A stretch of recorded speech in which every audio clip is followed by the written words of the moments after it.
Good morning sa lahat. Magandang araw, magandang gabi. Kagigising ko lang at gusto ko lang i-share ang nasa isip ko, no? So, ano nasa isip ni MC? Ang gusto ko lang po i-share na kagaya ng mga sinasabi ko na ako ay ang New Year resolution ko talaga. Yan na. New Year resolution ko ay pagbabago. So, yung pagbabago na to ay maganda rin naman para sa katawan natin, maganda rin naman, no, para sa ating spirit. So, anong ibig kong sabihin diyan?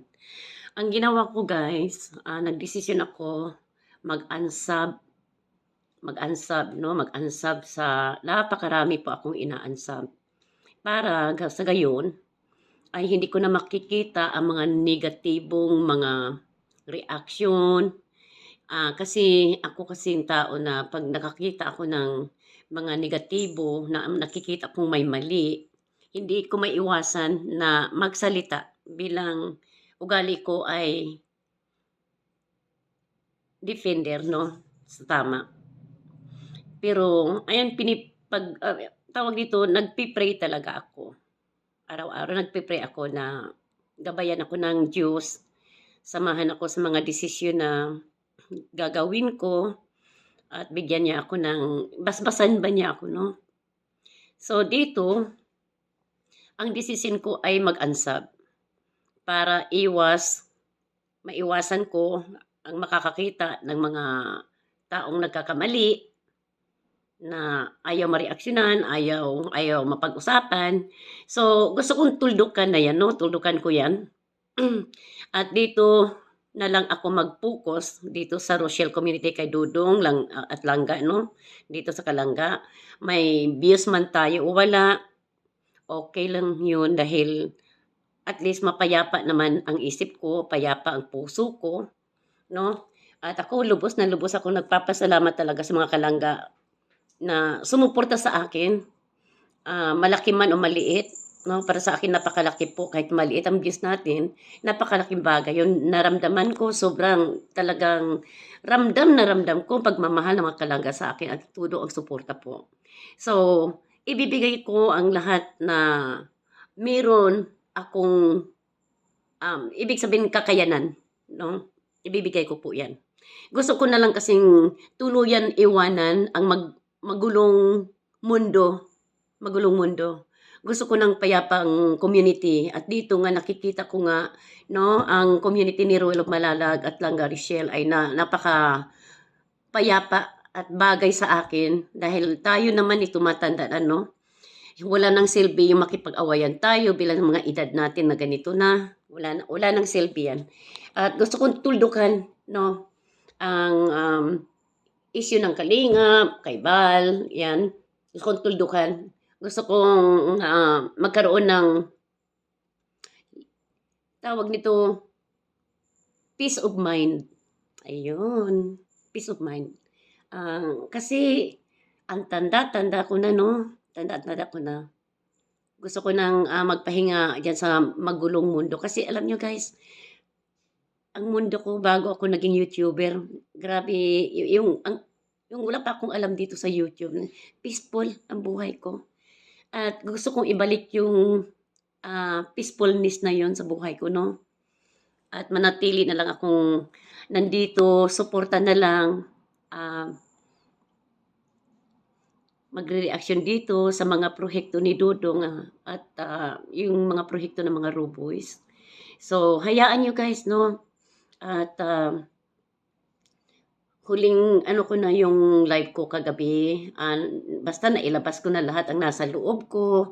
Alam niyo na kung sino ako, anong meron ako 'no, at yung nakikita niyo sa akin, yun ako.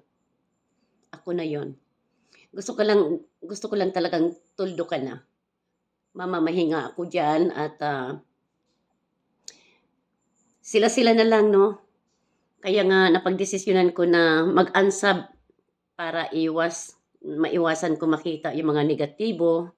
Gusto ko positibo dito sa Rochelle. At bawat live ko ayaw ko ng haluan ng issue, 'no, yung mga live ko ayaw kong haluan ng issue. Kaya hangga't maaari 'no, um, pagsikapan po natin na ang community na ating sinusuportahan ay mananatili pong tahimik, walang gulo, walang issue. So, siguro 'no, magla-live man ako, pero makikita niyo pagbabago ng live ko na wala akong babanggitin ng mga tao sa kabila kasi gusto ko ng tuldukan. Gusto ko ng tuldukan 'yan. Tapos na ako diyan at pahinga na 'no. 'Yan na lang po at, bilang respeto ko rin sa sarili ko na ako ay talagang tumatanda na at ayaw ko ng makihalo diyan sa mga kaguluhan sa kabila. Ayaw ko ng mag-involve 'no, ayaw ko ng makialam. So, pray na lang tayo 'no na magpapatuloy ang programang ito, katahimikan sa loob ng Rochelle Community. Kaya salamat po sa inyong lahat na kayo ay nananatili pong nandiyan at, sa mga suporta ninyo kay, Dudong at Langga, salamat sa inyong lahat. Ito ang taon na talagang nakikita ko bilang disipulo ng Panginoon 'no. Kaya ang gandang tignan, magaan sa dibdib, magaan sa isip, maaliwalas ang feeling mo dito. So, ang payo ko lang na iwasan na lang natin na gumawa ng mga katanungang negatibo, mga issue kasi alam nyo guys 'no, mag-focus na lang tayo sa sarili natin at magdasal, magbasa ng Biblia at, mag-aral ng Biblia. Lalong-lalo na yung iba na walang alam sa Biblia, pagsikapan niyo po 'no, na kahit isang scripture lang bawat, everyday, isang scripture lang bilang ano yung food for thoughts, encouragement, gano'n. So, kaya ako po ay, ito na po yung ano ko, tuldukan ko na ang lahat-lahat na pinanggalingan ko, ano po. Ayaw ko ng, banggitin pa 'no, ang kalingap, ayaw kong banggitin pa ang mga tao na nakasalamuha ko noon diyan. Ayaw ko ng ma-involve sa mga awayan, mga tawag dito, mga controversial na mga ano para kumita lang ng views. Para sa akin hindi ko kailangan kumita ng views 'no. At, para sa akin gusto kong magretiro sa pagiging tagapagtanggol ko, pero mananatili po tayo nakatindig sa tama.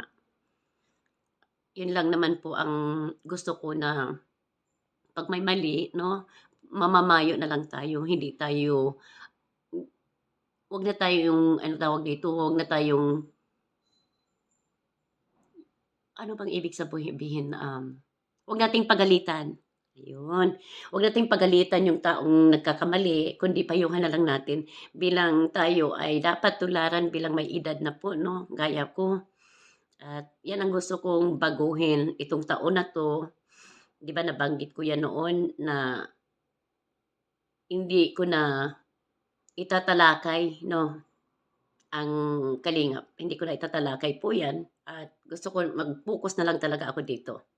May views o wala, 'yan kasi para sa akin ang pagsilbi po sa mga kapwa nating Pilipino diyan, ang pagtulong natin sa kapwa nating mga Pilipino diyan, isang uring pagsilbi 'yan sa Diyos.